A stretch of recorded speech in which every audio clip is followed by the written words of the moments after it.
who reads her own diary.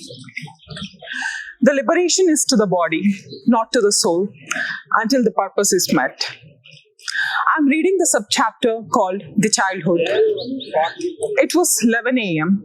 The sun was not harsh, but one could feel the sun and the clouds were bluish.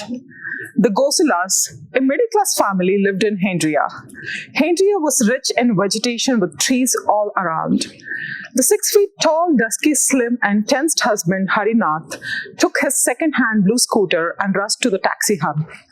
He hired a white ambassador and reached his home sweating.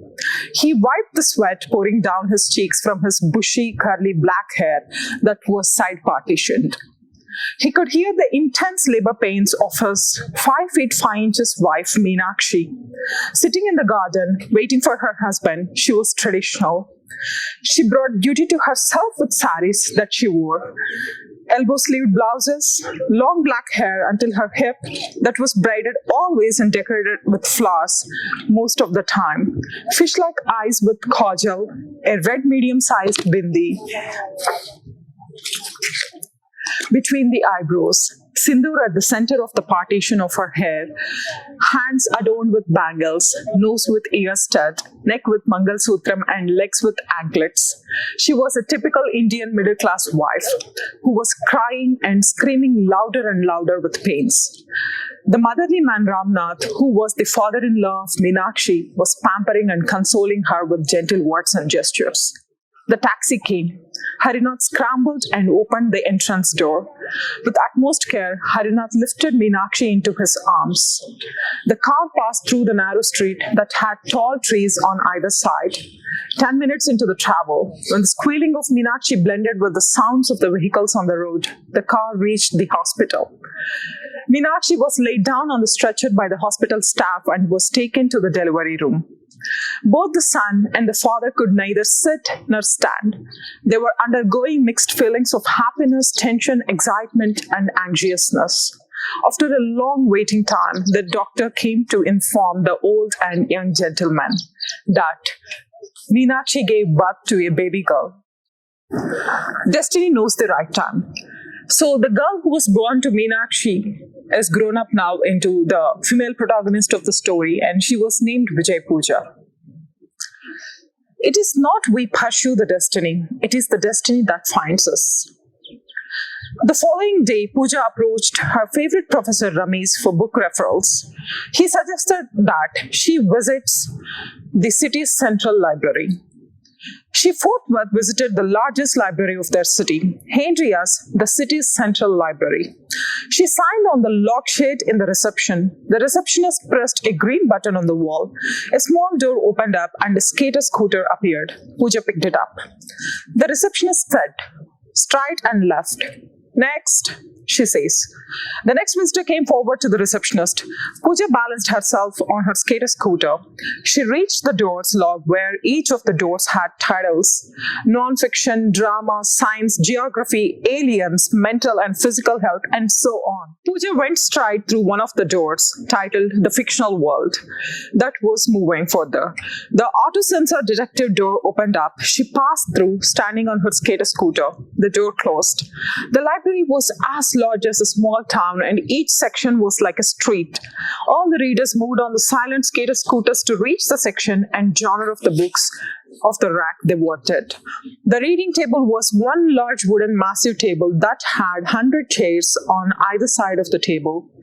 This massive wooden table divided the library's fiction room into 2 equal sides as a divider on the road. Readers skated on their scooters on either side of the table to pick their book from the receptive sections. Every section of the books was either in a single, double, or triple-decker wooden buses. Following the direction boards that were across the library street, after half a kilometer, Pooja found the genre of the book she was looking for, called historical fiction. This section was in a triple-decker wooden bus. Pooja parked her scooter at the parking lot in front of the bus.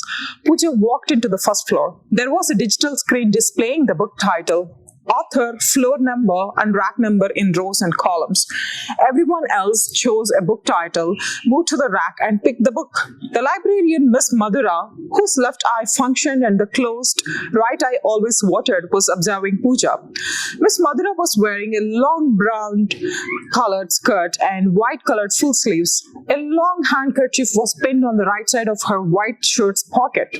She was wiping the water coming from her right eye with her right hand using the long kerchief, and with her left hand she was scribbling something on a 4 feet large book.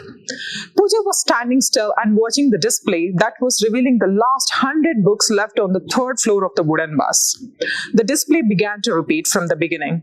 Miss Madhura, with a hunch on her back, came towards Pooja with her unsteady walk. She was puzzled and shocked to see her face in the book that was excavated. With a thunderbolt in her heart, she turned over the pages until the end of the book. She found Vijay Pooja sitting on the staircase and laying her head on a diary and her right hand holding a quill. There was a bracelet on her wrist that was similar. The letter goes like this. To my love, Maurya Vamsi. I loved you as much as I loved my mother. I loved you so much because I spent the best time of my life with you. After my mother passed away, all I had was you, and it was your love that kept me moving with courage on the battlefield. I never had any dreams in my life. My heartbeat always wanted to serve the kingdom till the end of my life because that was my mother Lalita Kumari's final words to me. As much as I trusted my mother, I also trusted another lady, and that was Parijata. I believed her affectionate words. I trusted every move of hers. 2 days earlier, when she adopted me as her second daughter, I believed that it was the blessing from my mom showered on me from heaven. But the truth was, Parijata was in disguise, in a mask of motherly affection. Parijata was poisonous by nature, so she gave me the prasadam, which was poison, and that had me dumb and sick in seconds. Her adoption of me as a daughter was a wicked trick she played to kill me. She planned to kill me to see her son-in-law crowned as the king of our Sri Chakra dynasty and Sukanya as the queen. Importantly, to see her grandchildren continue as the legacy of the dynasty. Maurya, I never asked you anything. Today, in my last moments of life, I'm asking you for the first time to fulfill my last wish. As the king of our Sri Chakra dynasty and Sukanya as the queen. Importantly, to see her grandchildren continue as the legal legacy of the dynasty. Maurya, I never asked you anything. Today, in my last moments of life, I'm asking you for the first time to fulfill my last wish. You serve the kingdom in my place as army chief. Protect the kingdom till your last breath.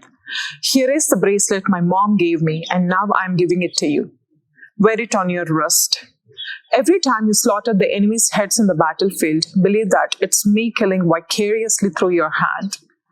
Every time after the victory, you raise the sword with the hand that has the bracelet, and that shall reveal to the kingdom that our love is alive forever. Kiss me on my forehead before you fire my body into ashes.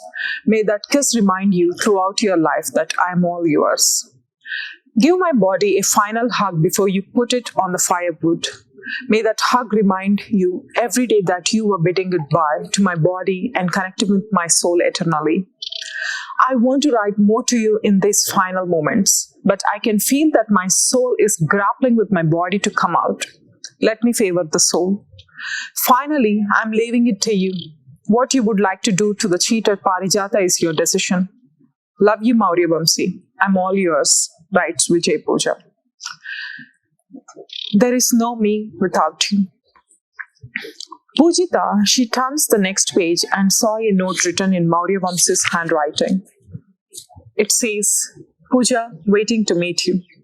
Pujita took a pen and turned to the next page of the diary and wrote, These marks on the book are not the blots of ink. These are the marks of my blood that spilled from my mouth in my final moments and turned grey in color with time. If I'm writing on this diary now, then it is me in the past life, and I am the Vijay Pooja. While Pooja was reading the diary, her subconscious mind took her back to her first life.